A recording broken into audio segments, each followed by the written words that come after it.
Welcome to Friends with Fertility, the podcast where we dive deep into the world of fertility, reproductive health, and all the emotional journeys that are in between. I'm your host, Elizabeth King, a fertility expert dedicated to providing you with the knowledge, support, and inspiration you need on your path to parenthood. Whether you're just starting out, exploring your options, or looking for solidarity and advice, we are here for you.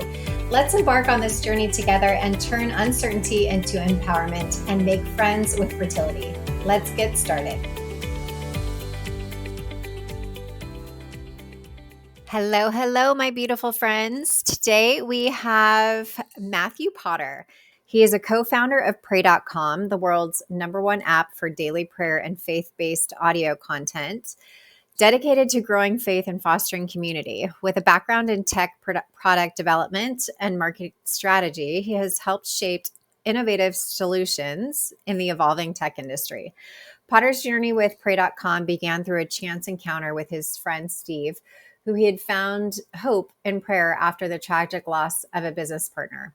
Inspired to use his expertise for a greater purpose, Potter joined forces with Gatena to launch Pray.com, bringing faith and technology together. Before Pray.com, Potter founded HomeStack, a real estate app, while studying at Boise State.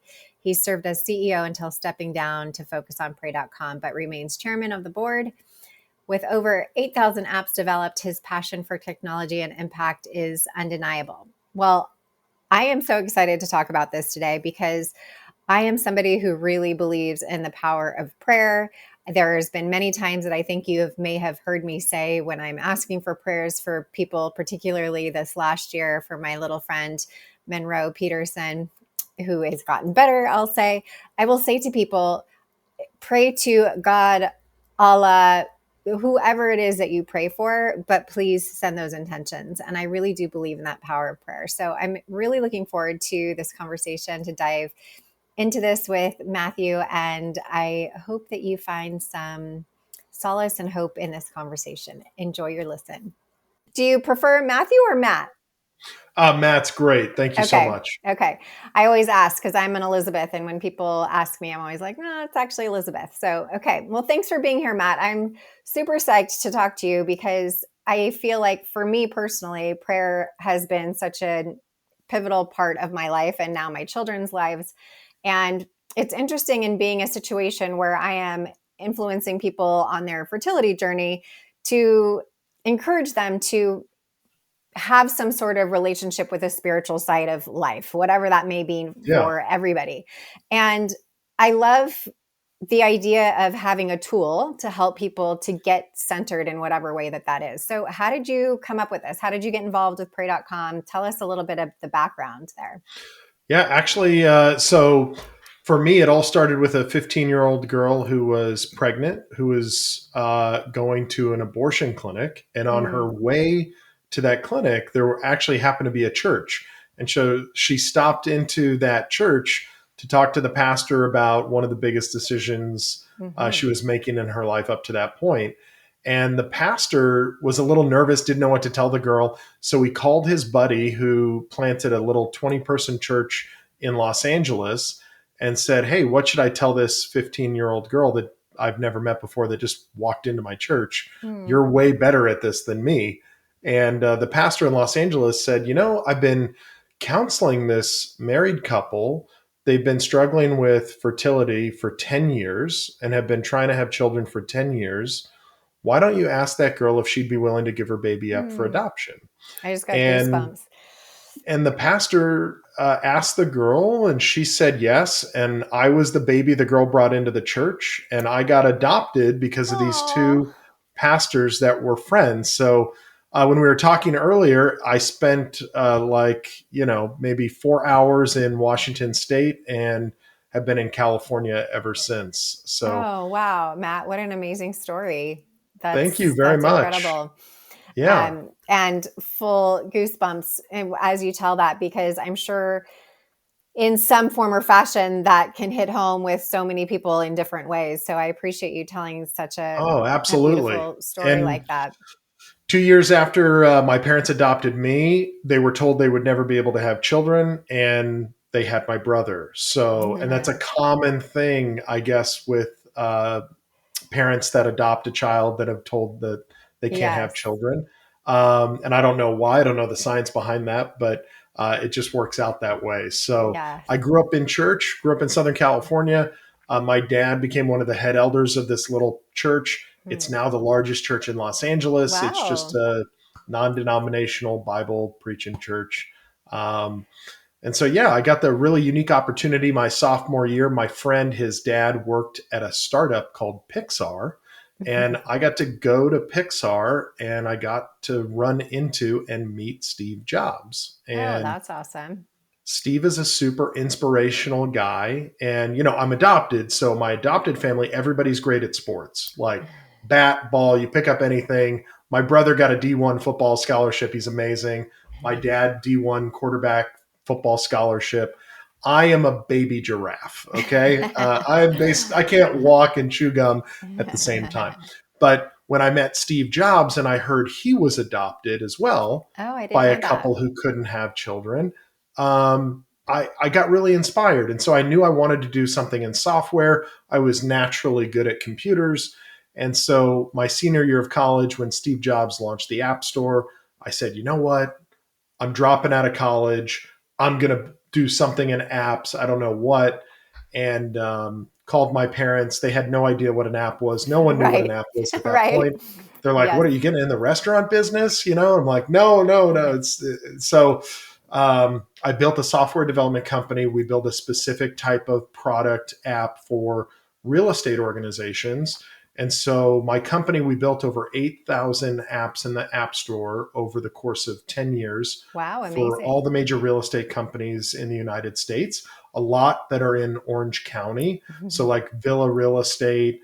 Mm, There's a bunch of other ones, but Berkshire Hathaway, Keller Williams, Sotheby's, um, Coldwell Banker, Century 21, you name it, we built their apps. And so after doing that company, I reached a weird point in my life where I didn't have to work anymore and I didn't know what to do. I felt like I lost my purpose. So I mm. called my pastor, asked him how I could help and give back to the church. And the next day, I ran into my good friend Steve, and he just lost his business partner in a plane crash, Oh, wow. and he was doing that same purpose, soul searching, trying to help himself with grieving and all the things that were going on. And out of that coffee shop meeting, pray.com came out when Steve said, "Why is there no digital destination for faith content, for Christian content, for people who are dealing with loss or dealing with different things in their life?" And Hmm. so I've got two other incredible co-founders, Mike Lynn and Ryan Beck, and Pray.com came out of that meeting in 2016. So fast forward to today, we have across the Pray.com platform around 223 million downloads. Amazing. So including our podcast and app, we reach about 5 billion people a year through email. We send 5 billion emails. So it's been an incredible journey, and I just love hearing the stories and testimonials of people who write reviews where we've helped them in that time of need. Like, I feel no greater purpose for my life than, that mom who lost a child who's Hmm. in the middle of the night, can't call, the church or the local pastor, but they're using our app to help in that moment. There's all sorts of stories that we've got in these emails that people have sent in. So that's how I got to So pray.com. beautiful. A big thing that kind of sets me apart from other people in this industry is I really try to bridge the gap between science and spirituality. And Yeah, when I say spirituality, whatever that looks like for people, because obviously it's different for everyone around the world, and I honor absolutely. that. But I also believe there's a core base around just the intention of faith and having hope in something, and that can be spurred from, in my case, God or universe for somebody else, or whatever it is that they want to call that. But I find that just the idea of having that hope in faith in something gives you, I don't know, that grain of sand that continues to give you Yeah, the drive to keep going when you're trying to get pregnant or trying to have a job change or buy a house or whatever those big life moments may be. It's something that you, when you feel like there's the sand is dripping from your hands, that's like that one thing Yep. that you have hope to hold on to. And I think the reason that Savannah and my team put us together is years ago, I put together an aspect of our coaching program that is scriptures that line back to fertility and having hope around your journey. And it's a little bit unusual, again, in this realm because people don't often like to overtly say, here's Bible verses to help you through it and whatnot. Yeah. And again, I'm open to anything that people might need. But I know in my hardest times and my most joyous times are the times that I have gone to God and gone to universe and something bigger than me. And I tell this story and I'll say it again that when I was 19, my sister was diagnosed with a rare form of cervical cancer and was not able to have children. And I had grown up in a Catholic school. I was at this time 19 and felt like at that moment was the only first time that I had ever prayed. And I had been going to church every Sunday. I'd gone to church Yeah. at school, all the Wow. things. But that was the first time that I truly was like, have mercy on this situation, please, Lord. Yes. Fast forward to this morning, actually, my 8-year-old son is wanting a motorized dirt bike. And there's something in me that keeps, like, I don't know why I'm resisting this for lots of reasons, but I told him the story. I was on my knees this morning in my closet having this conversation with him saying, I need to pray about this, Holden, because God gave you to me. And he knows the story that when I found out that I was pregnant with him, I got on my knees in the hotel that I was in Atlanta on a work trip. And I thanked God that I was pregnant because I didn't Yeah. know if I was going to be able to. And those big moments in my life have always grounded me back to where I need to go and how I need to settle my nervous system and how I can just kind of surrender. That's my current prayer right now is I surrender to you, O Lord, take care of everything. Yes. And what can that look like for me? And what can we have that look like for other people that may be going through something in their life? And I know you have lots of stories that you mentioned, but I think the parallel for our audience of that's struggling through fertility and maybe having losses through miscarriage and or stillbirth or whatever, and or losses through embryos and all kinds of things. How do you find that the challenges through that pray.com can be of service and help them in that support of that? Yeah. So two things. One, no one would think that prayer and science go together, but they do. They And do. so we have a science researcher that we Mm, hired, Dr. Bree Laird, on our team, and amazing. she's done 2 cross-sectional studies and a clinical trial that have been published in 3 different scientific journals. You can Amazing. look at the research on pray.com/science, believe it or not. Love it. We have a science department at pray.com, and Cool. we do real research and look at these things. And so the first thing is it doesn't matter from what we found. What matters the most is frequency, not the amount of time. Mm-hmm. So in our app, we built this capability of tracking your like prayers. So you open up Mm. the app and it'll track it's on the honor system, right? That you prayed that day. And so it'll help you track and streak how many prayers you've had in a row. So, the Mm. frequency of praying every single day contributes to the reduction of mental health symptoms, which, anxiety, depression, all of these things that affect our bodies, right? Our Mm-hmm. physical bodies and our capabilities of having children or not having children can also be because of mental health aspects. And Right. so I also, so that's number one, right? The science of it. Mm-hmm. Number two, I'm taking that same journey as probably a lot of the people that listen to your podcast. My wife and I, we've been Mm. having trouble conceiving. We lost our first in November, Oh, I'm so where sorry. my wife had a miscarriage. And, we pray every single day, Mm. for God's wisdom, for his healing, for, to help us through these different things that we're going through. It also wasn't a normal miscarriage. There were a lot of complications and things, and so it's been a struggle for us too. But Mhm. we cast our cares upon the Lord, right? We're every day just praying and also using the science, right, Yes. um, to help us through this time. So not only do I love that we're studying this from a science perspective with our doctors and researchers, but also I'm also sorry, I can't pronounce the word journey on Journering. this journey together with Right. everybody. Sorry, I haven't had my coffee this morning. I'm on this journey with everyone that's listening as well with my Mhm. wife. And so Mhm.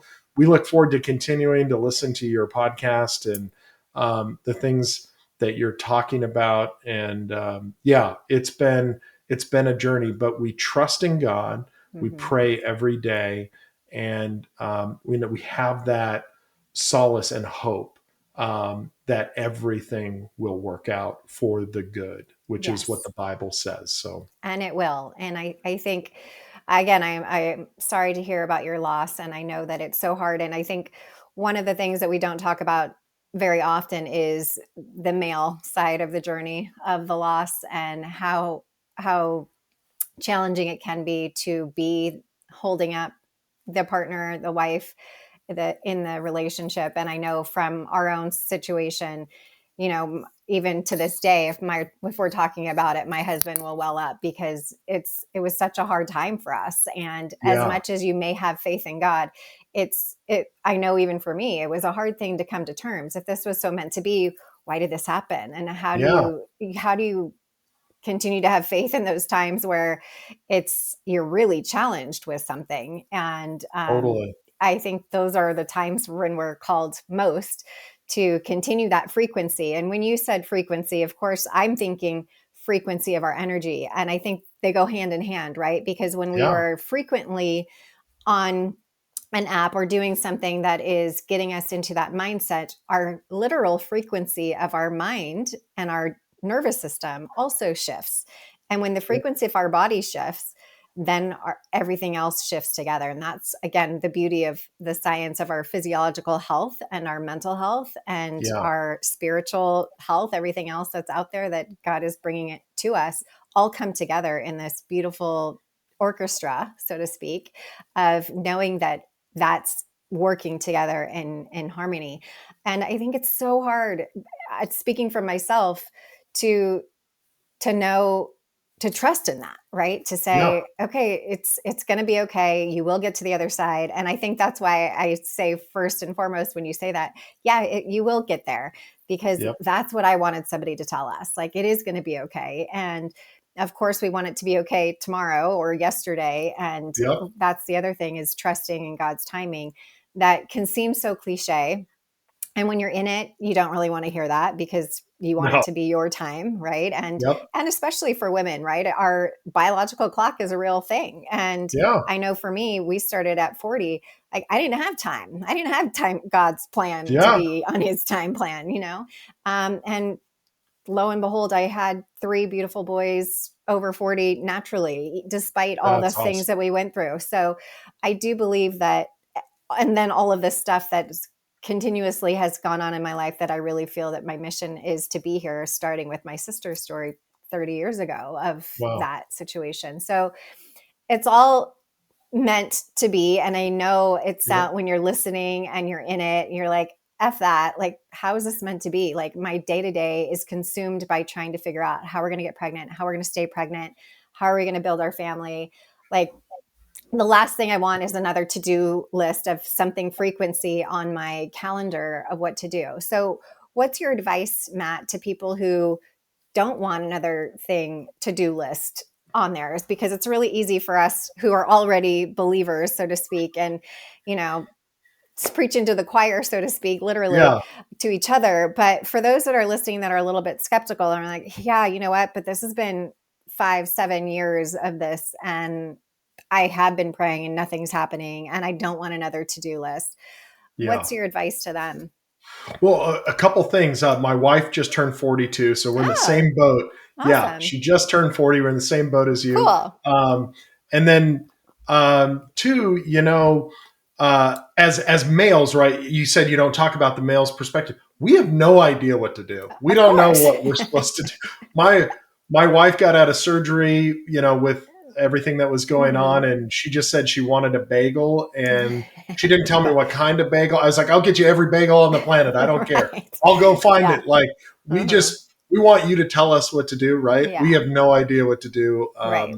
And that's where And we also, coaches come into play. I say, that's Matt, right. I just want to, not to plug intentionally, but also to say, if we had that, and my husband always says too, like we would have given anything to have somebody to help us navigate this situation, Totally. because it also takes a toll on the relationship, right? As strong as Yep. you are, and my husband's amazing, he just wanted it to be better for me, Yeah. and to your Yep. point, like bagel, here you go. Like, what else can I do I to, got her to like make 15 different bagels. I it? just wanted her to be okay. Yeah. So, exactly what you're saying. Yeah. So, and then for the people that are listening, yeah, you're 7 years in, you're 8 years in, you've been praying every day. Look, I if I could predict the future, I would. But I have the faith of a mustard seed. I would say so. I would just continue to have faith. If you need to move into other things, we're also looking into IVF, and I know that sometimes can be a hot topic, but we're looking into a lot of different things, natural and IVF and other stuff. So I would just say continue to pray. And if you don't believe in God and you're more spiritual, that's okay. Like you can pray too. It's not a big deal. As Hmm. Christians, my wife and I were Christians. Um, we pray every day. We believe in the science of prayer too, and the science of if you're connecting with your creator and your creator created you, it will affect your physical body and your mental health. And what's 2 minutes in the morning? Like, what's a minute in the morning when you wake up to pray, Right. right? Or to give gratitude, or to journal, or to think. Just 1 minute. 1 minute. It's We get so much time throughout the day. I bet we're on our phones on social media for much longer. On Right. average, people check their phones 52 times a day. Oh my gosh. Just make one time about prayer, gratitude for all the things that we have, right? I I think know what's helpful for me is I put what is it? An calendar alarm on my reminder. phone.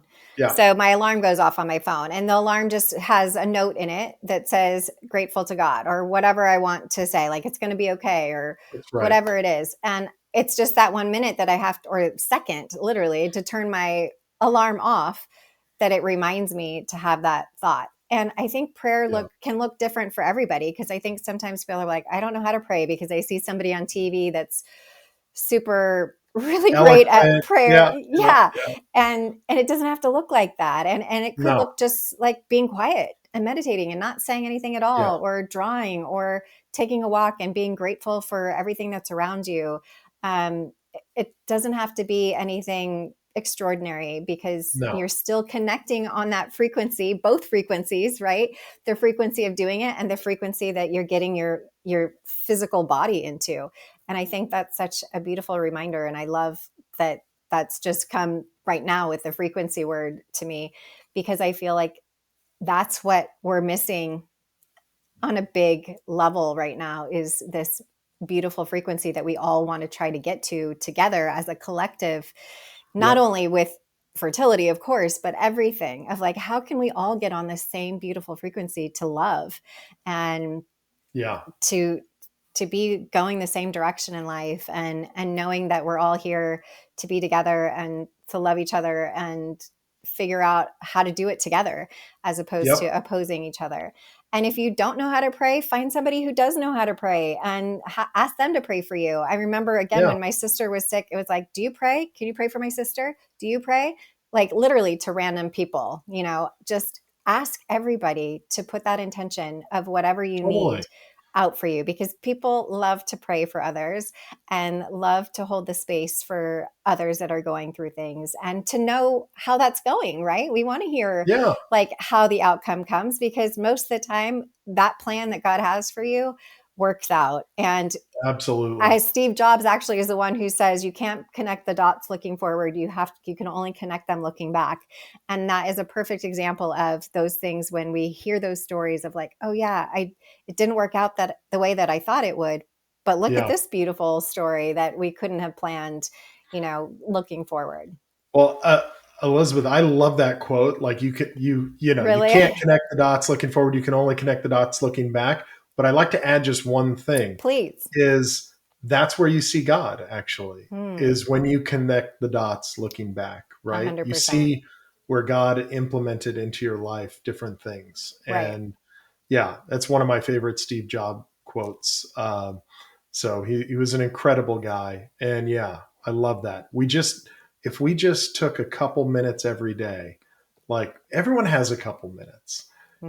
and it's as much as we get upset about the things that the mistakes we make, or the things we think about, it's easy to do, and it's easy not to do, and that's Hmm. why we let it go and we don't do it, right? But Right. if think about how much change our lives would have if we just prayed for 2 minutes a day and Right. were grateful and gave gratitude for 2 minutes a day. Like, I think it would change a lot of people's lives just if you started your day that way, A hundred right? percent. And back to the data and science, there is data and science that proves that. And to Absolutely. be you can't be in anxiety and in the other space of breathing and being present at the same time. And in the world that we live in right now, again, just to have that minute or two to try to calm yourself Yep. and connect with something bigger than you is so powerful. So for people that are listening who are not familiar yet with pray.com, where can they find you guys? Obviously, I'm guessing pray.com, Yes. literally. Yes. And what a great domain to get, in Oh, fact. thanks. Yeah, and I didn't plan on doing this, but just for listening to this podcast right now, if you go to pray.com/Matt, which is my name, MATT, pray.com/Matt, we'll give you the entire app for free for a year. You don't have to Oh, enter in amazing. your credit card, just put in your email address, which logs you in, and you'll get the entire app for free for a year. So would Thank you love so to much. That's so provide that beautiful. as a gift to the listeners. And I'm on there. If you want to email me, it's matt@pray.com. And so, yeah, would love to connect with anyone who's going through similar struggles. Awesome. I don't have it figured out. I'm just stepping in faith and praying every day. Awesome. So Well, I have my prayer bowl behind me, so I'll add you and your wife to my prayer bowl, thank and you. keep you guys on the list. But thank you so much for being here today and sharing your story with our listeners and sharing your tech savviness to the world of spirituality and all things that are needed in crossing that bridge with both things. So I'm super grateful for you. Thank you. Thank you very much. It's an honor and a blessing to be here. Thanks for inviting me. Yes. Thank you for joining us on this episode of Friends with Fertility. We hope that you found the stories, insights, and tips as inspiring and informative as we did. Remember, you are not alone on this journey. Your friends with fertility are here for you. If you've enjoyed today's episode, please subscribe, rate, and leave a review on your favorite podcast platform. And don't forget to follow us on social media for updates and more fertility resources. Until next time, stay hopeful and keep believing in your journey, and know that we are sending you lots of love.